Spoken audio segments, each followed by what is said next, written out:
You've been a very bad girl. If you know me, you know that I love to cosplay Lady Gaga. Also, if you saw my Dragoncon vlog, you know we had an entire group of Lady Gagas, including the meat dress. This concept started in 2015 when I cosplayed a different look from the telephone music video, and since then I have completed 6 other Lady Gaga cosplays in the last 8 years. Today, we are going to make the iconic Mugler suit with the Phillip Treacy hat that Gaga wears when she's bailed out of jail. All right, friends, so this is day 1 of working on Lady Gaga's telephone outfit. Today's goal is to make the pencil skirt and the bolero. I'm using 2 patterns that I found on Etsy. For the pencil skirt, I am using view B of this pattern, and the reason that I'm doing that is because there's no other place in this costume to add pockets. I kind of need to at least be able to carry my phone. I will be using this suiting material that I bought ages ago. I don't know if I have enough for every element of the costume that I wanted to use this on. We're just gonna make it work. I am also going to be using a pattern that I got from Etsy for the bolero, but we can talk about that once we get to the bolero. All right, so I have printed out my pattern. So now we get to put together the puzzle, and then I can get started on cutting my fabric. I'm gonna be pretty persnickety about where I place things. I would like to use this fabric for the bolero, the skirt, and the bodice, but I don't know if I have enough for all 3. So I'm gonna be like super weird about fitting everything on here. Let's go.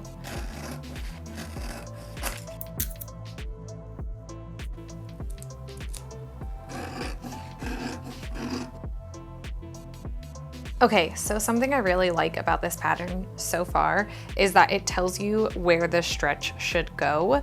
Basically, a lot of suiting is a little bit stretchy, not like spandex level stretch, but it's got some stretch to it. And so each piece like tells you exactly which way the stretch should go, which is really helpful because something so fitted like a pencil skirt really needs to be where it's gonna be the most effective.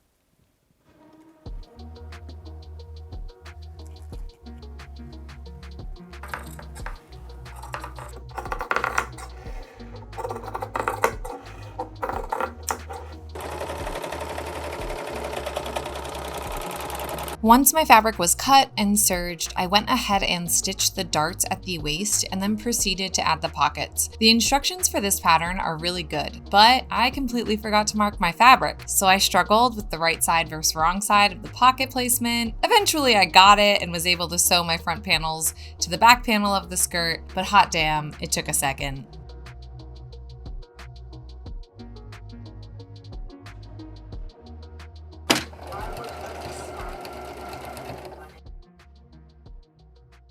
I added fusible interfacing to the waistband piece, serged it, and then pressed it in half, and on one side of the half, I pressed that edge under by ½ an inch. To place the waistband, I found the halfway mark on the band and the halfway mark on the skirt, lined those up, and pinned it to the edge of the skirt. At this point in construction, I haven't closed the back seam. I will do that when I add the zipper right after this. Okay, so really quick, I just wanted to show this like zipper waistband contraption. So it obviously, I stitched my waistband in normally like so. I, press, stitch, and then it has you leave it open, like leave the waistband open and add the zipper, which was really weird to me. I was like, why am I doing this? But it actually makes sense now because then you'll fold this waistband part down and like I can pin this and it'll cover the zipper. Clearly I don't like make a lot of skirts with zippers. Most of my skirts have snaps or buttons. So yeah, I learned a new thing and I'm pretty happy with it. So now I'm just going to stitch the inside of the waistband down, and then all that's left is this little vent in the back and the hem. The hem is supposed to be done by blind hem. I hate the way blind hems look on sewing machines, so I'm making the executive decision to hand stitch it and see how that goes.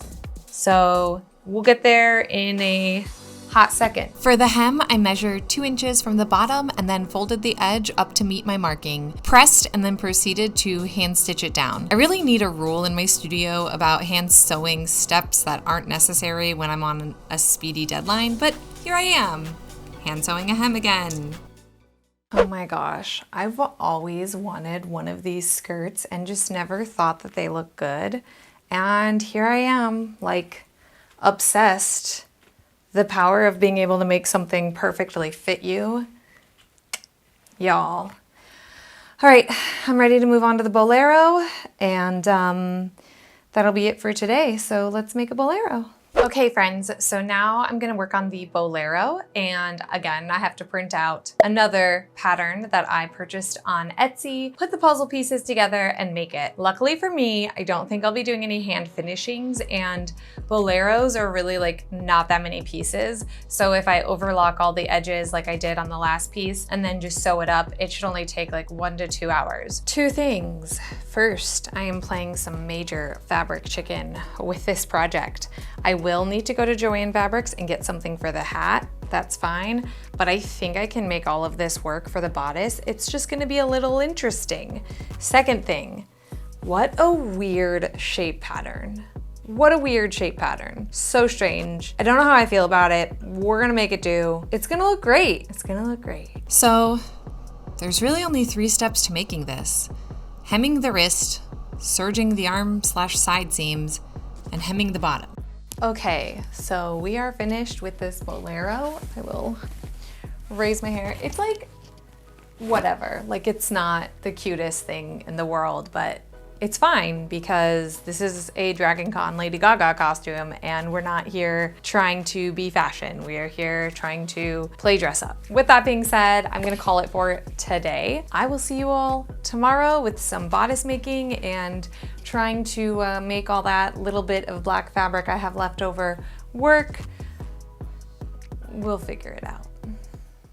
Hello friends, welcome back to day 2 of working on Lady Gaga's telephone costume. Today we're gonna focus on the bodice, and I did just take a few minutes to print off a picture and kind of get an idea of what the seam lines look like and whatnot. So the front of the bodice is actually 2 panels on each side, and that's in white. And then the back of the bodice, I'm assuming, is also probably 2 panels on each side in black. I found somewhere that said that it's made out of satin, but we're gonna try to use that suiting fabric for the back, and then I have a satin for the front. I'm also gonna be making covered buttons, but those are not functioning buttons. Those are just buttons because it actually snaps up in the front, which is whatever. So yeah, that's what we're gonna do today is work on the bodice. I'm gonna do a quick draping of it on my dress form, and then I'll mock it up from there. And then yeah, I'm gonna bone this bodice too, mainly because I'd rather have the bodice be structured than have to finagle a kind of bra type situation. So it's gonna be a structured bodice. Also, I just really like this hat, and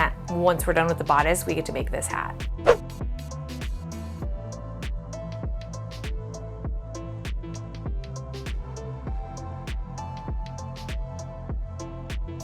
Okay, so this is where I'm at. These 2 panels right here obviously would be the white, and then I have a 3rd one on the side here, and then this back panel. I'm basically doing this like a peplum style shirt, but without having a seam here. So this all in here needs to be fitted, and then it'll flare out onto my hips, and that's where we're at. I'm concerned a little bit about this gap right here. I might need to make this piece go this way, or make this piece go this way. And then also the front does stay open. So this is what I'm thinking. I could be wrong. If I make this and I make these go this way, it'll pull that way. But then do you see how that fabric ripples? That looks awful. So what I might have to do is fill in this here, and then literally at the belly area cut this whole part off, which I'm fine with doing. I just have to basically make the mock-up and make those decisions and then go from there.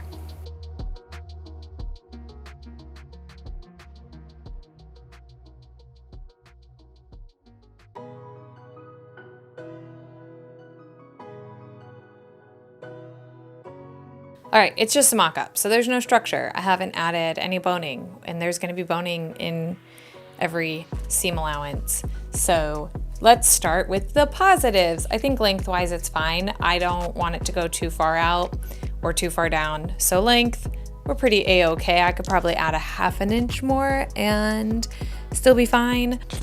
There, now I don't have to talk into that. Okay, I need to take it in on this seam up here because this is where my dress form thinks I have boobs that I do not have. So I will have to take this in, and then honestly, it is doing the thing I thought it would do at the front where it's just opening on its own. The peplum is fine.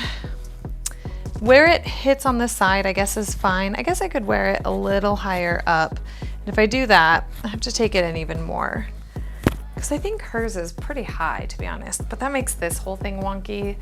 So let me flip this inside out and put some pins in it and talk to you in a second. Okay, so I fixed some of it. I took this seam in right here. I took a little bit in on the side here, and then up here, basically, when I rip this apart, I need to bring this panel, panel number 2, it needs to kind of go up higher, and then this panel here still needs to kind of be lower because like my armpit exists. Now I'm gonna just make a few minor adjustments, cut it out in the white satin. I'm gonna basically do the lining in a white satin, and then I'll do the top pieces after I've got the lining to look good. I also have to put in seam allowance for boning, and then, you know, all that jazz. So that's where we're at. Yay, mock-ups are ugly, they suck. But yeah, so I'm gonna basically readjust a bunch of things and get back at it.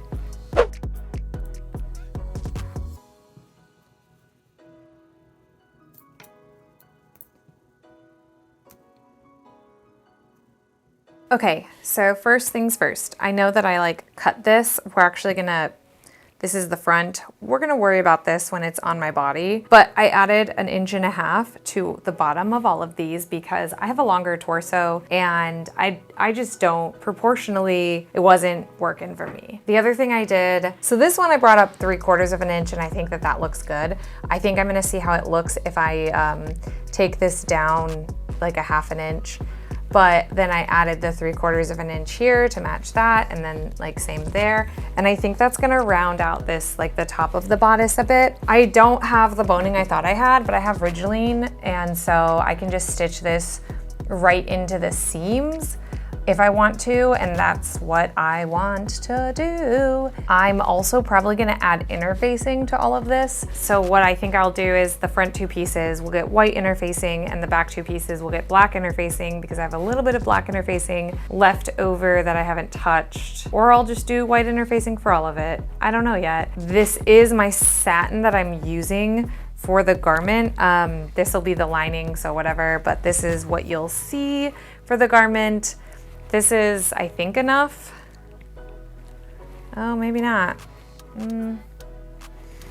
Hi, mistakes have been made.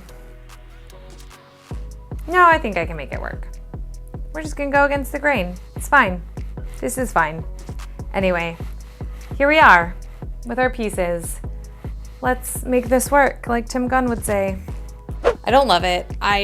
I'm gonna take some of the top in, go from there. I have to add a little bit of boning to it as well, but I'm just at this point where like I think it looks very ugly and I haven't figured out how or why. So that's where I'm at. Let's hope it looks cuter once the like actual thing is done. But right now I'm not feeling cute. I'm feeling very, I don't know, I'm feeling just not attractive in this costume. So here we are. Yay! Costume making. Before I can add the boning, I need to add the boning channels. I'm just using my boning channel tape that I use for hoop skirts, but ribbon works for this as well as adding extra seam allowance and then sewing it into the seam.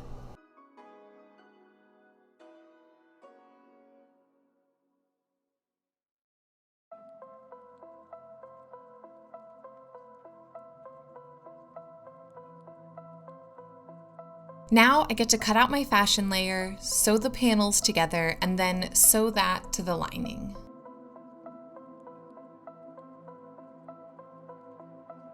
Hi friends, it's day 3 of working on Lady Gaga's telephone costume. So my goals for today are very simple.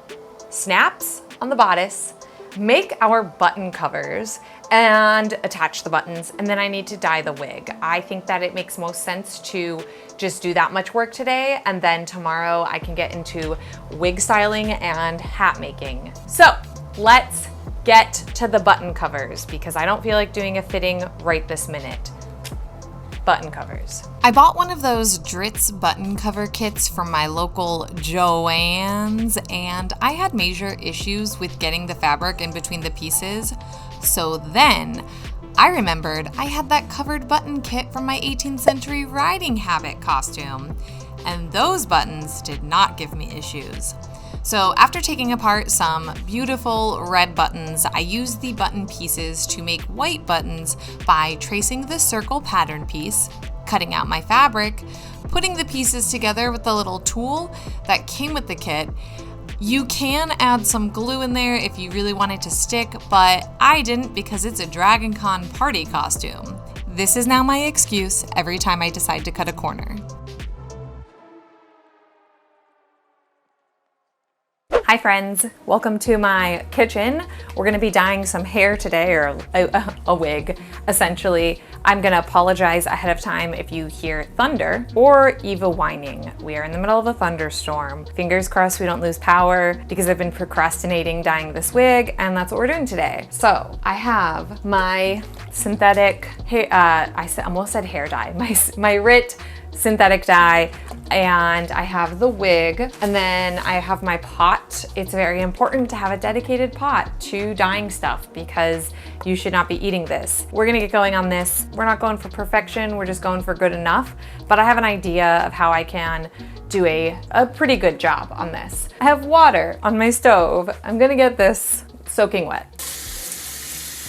Dye will clearly dye my fingers as well, so I'm using my lovely hair dyeing gloves, or like I use these for resin too. You know, there's a lot of reasons to have nitrate gloves hanging around. Safety, friends, safety. You'll live longer, I promise. Just below boiling. Eva, in her early days of being a puppy, got this spoon, so now it's my dyeing spoon. Yay! Or one of my many dyeing spoons. I have dark colored dyeing spoon, light colored dyeing spoon. This is the spoon we're using today. Nothing feels witchier than forbidden soup. Hey, what's going on? Is there somebody out there? Yeah? You gonna tell him to get off your lawn? Let him know who's boss? All right, it looks like Kim Kardashian's hair in that one red carpet look.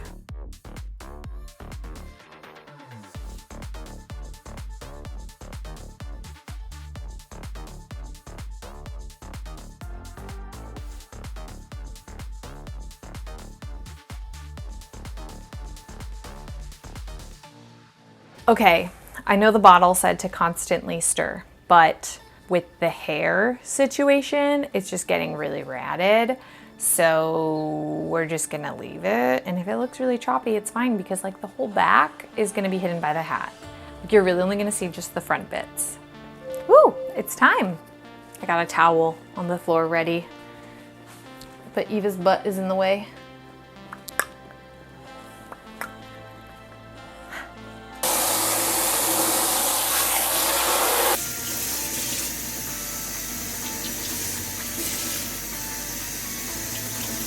All right, so we'll check back in tomorrow to see how this turned out.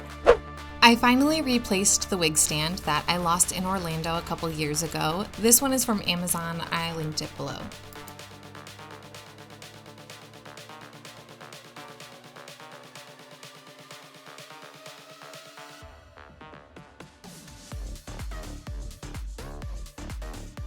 Once my stand was all set up, I placed the wig on the head, pinned it in place, and started brushing out the wig. Then I added some conditioning spray to help with all the flyaways. I used a hair straightener to help smooth everything out. Once I had something decent to work with, I used my hair straightener to heat up the fibers and then rolled the piece in a curler, being aware of the direction the hair is curling.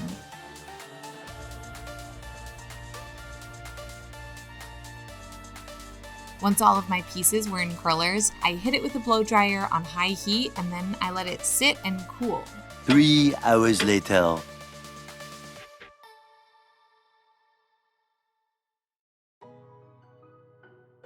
Hi friends, it's time to make the hat. I have a few reference photos. This hat shape is a little weird. If you've been around my channel for a while, you know that I've made several hats before. Hat making is really not that daunting to me.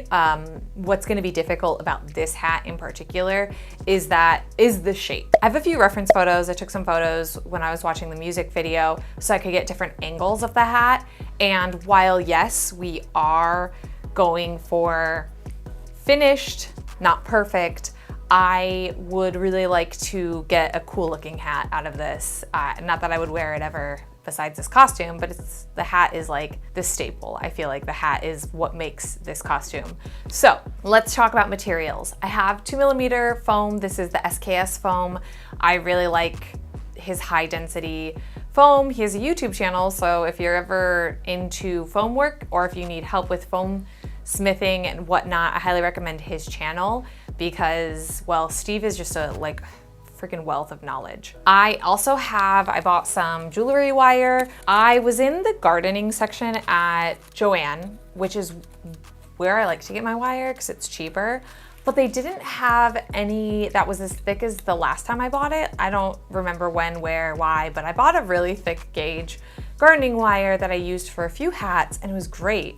So that sucks, couldn't find it, had to buy the overpriced, super freaking high gauge, whatever. I did go to Fine Fabrics and buy a very nice matte satin, like a black matte satin.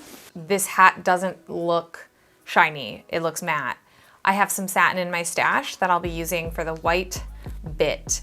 I also have some 4mm foam. It's not SKS foam, it's just like scrap foam. I couldn't even tell you who it's from, but I have some 4mm foam that I think will work for a base. And what I mean by that is basically the hat is flat and then shaped to create the curve at the front.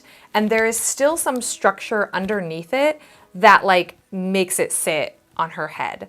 So I feel like if I were to like make that perfect, awesome shaped hat top part, and then I can glue in like a little round that would just sit on the wig, and not sit on it, but like, you know, like I can put clips in or something to help it stay.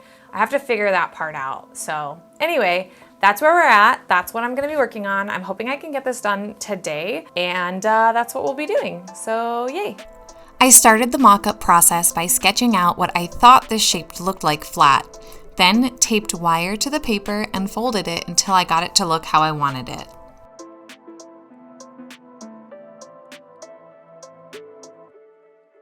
The only measurement I really needed was my shoulder to shoulder measurement. Then I added a few inches on each side so I could ensure that the hat was wider than my body. Then I measured my foam to ensure that I had enough to make the hat and enough to make a second hat in case I messed up. I made a pattern paper, taped it to my foam, and then cut out my foam piece with a little bit of seam allowance just in case. I can always take things in, but you can't really add more later.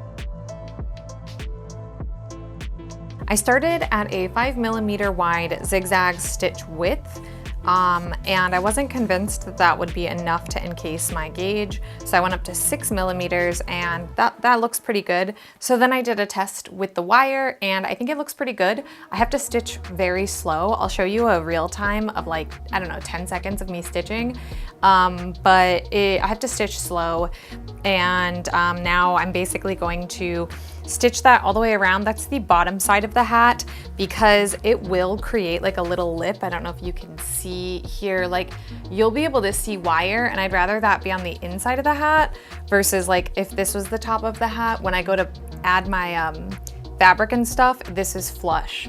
So, and we'll talk a lot about that in that step, but I just wanted to show you that. And then I have my safety goggles because I am gonna be sewing near metal.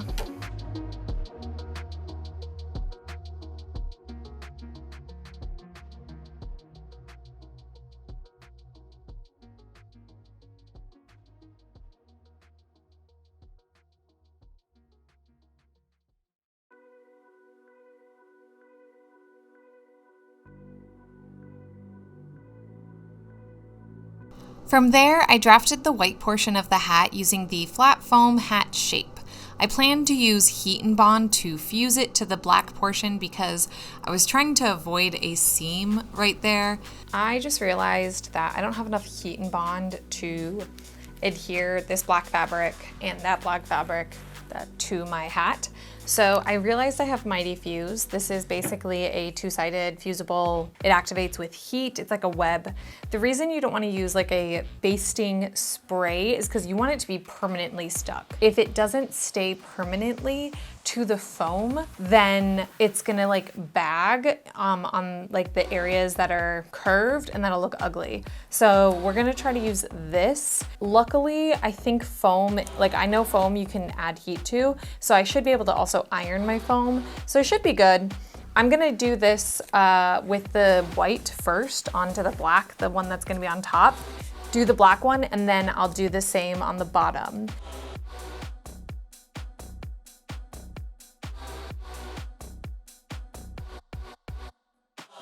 I just filmed a 2.5-minute clip of what went wrong and how I'm gonna fix it, and my mic wasn't on.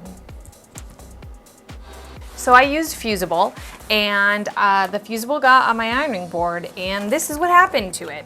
Can you see that huge white stain? Awesome, cool. I don't want to use fusible because I need adult supervision to make sure that I don't get it all over my ironing board. Now my ironing board thingy has to get washed because it's got fusible on it. But here we are. We're gonna do this completely different. I'm just gonna sew the top and the bottom together, leaving an opening, and slide it onto the foam like a pillowcase, and then hand stitch it up. And then anywhere where it's like sagging, like after I've shaped it, I'm just going to hand stitch some stitches on the inside without getting it through the top, with the hopes that it'll look good enough.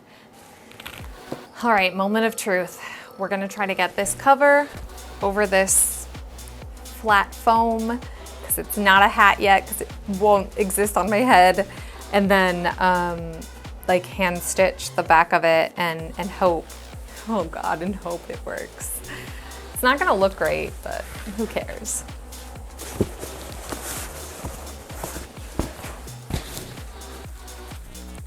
All right, it's not like the worst.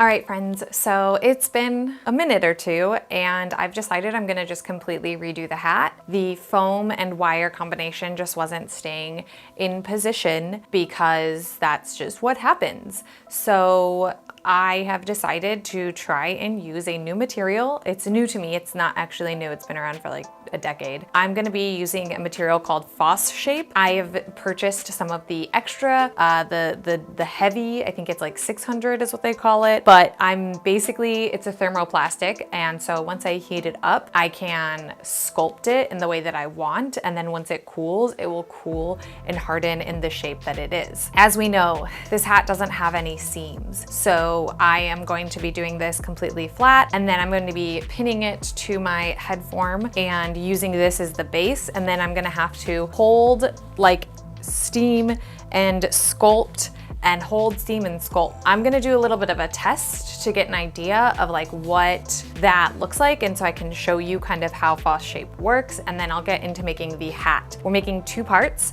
It's going to be the flat part, which is the part that will be seen, and then underneath that there will be a band. I'm very fortunate. My friend Noelle sent me a video of the underside of a really cool looking couture hat that she has that is kind of flat like this one is, and I'm literally gonna replicate the structure that was under that. So that structure will kind of be like what gets pinned onto my wig, and then from there I can decide my backup is magnets. So I'm gonna make the whole hat structure and then cover it in fabric and sew the two pieces together once I've shaped everything the way it needs to be, and place it on my head and see what happens with the weight and if I need to add magnets. Magnets are my backup plan, so let's just get started on working with this material and sculpting the front of the hat. Let's get started. The first step is to trace the current hat shape onto my Foss Shape.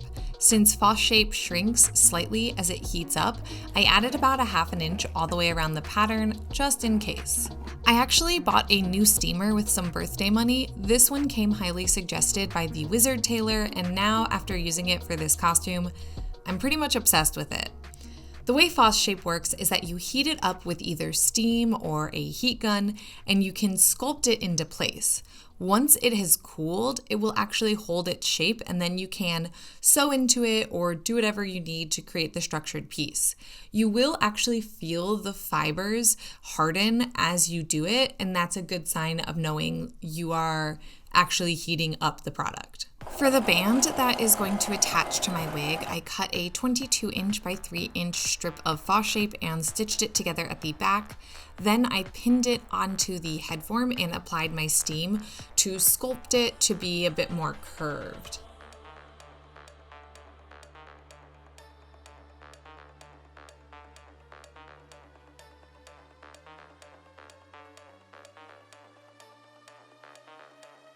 Moving on to the main part of the hat, I used my tripod to hold the front of it and then just steam, sculpt, and repeat until the shape looked how I wanted it to look. Foss Shape, this is great. I have this piece that goes here, and then I have this main piece which will sit on my head. Now I need to cover this piece. To cover this piece, I'm literally just gonna cut apart the piece that I already made, slide that back on. I'm gonna have to do some hand stitches, like hand tacks, to tack the fabric in place, especially in here, because it's naturally just gonna wanna sink down.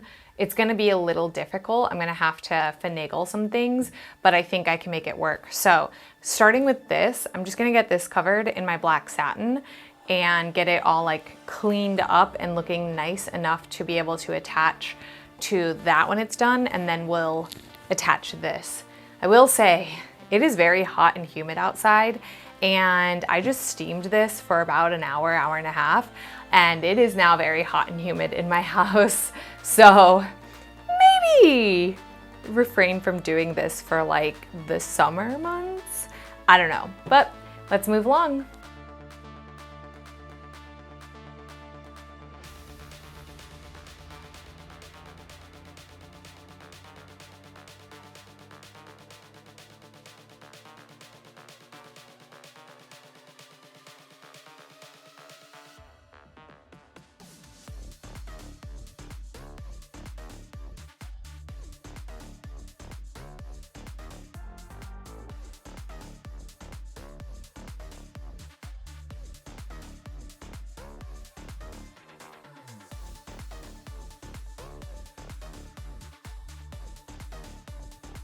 All right, friends, I am officially calling this hat and this costume done. It is ready for Dragoncon. So let's jump forward in time and see how it turned out.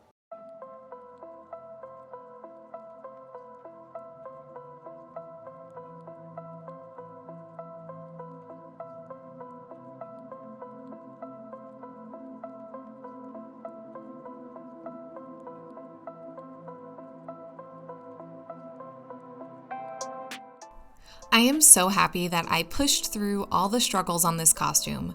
Overall, it was a blast to wear, and our Gaga group was a highlight of the weekend for me. If I have learned anything in this process, it's that it truly takes a community sometimes to make these things happen. A special thank you to everyone who cheered me on, helped problem solve, and reminded me that done is better than perfect. If you liked this video, make sure to subscribe and give it a thumbs up.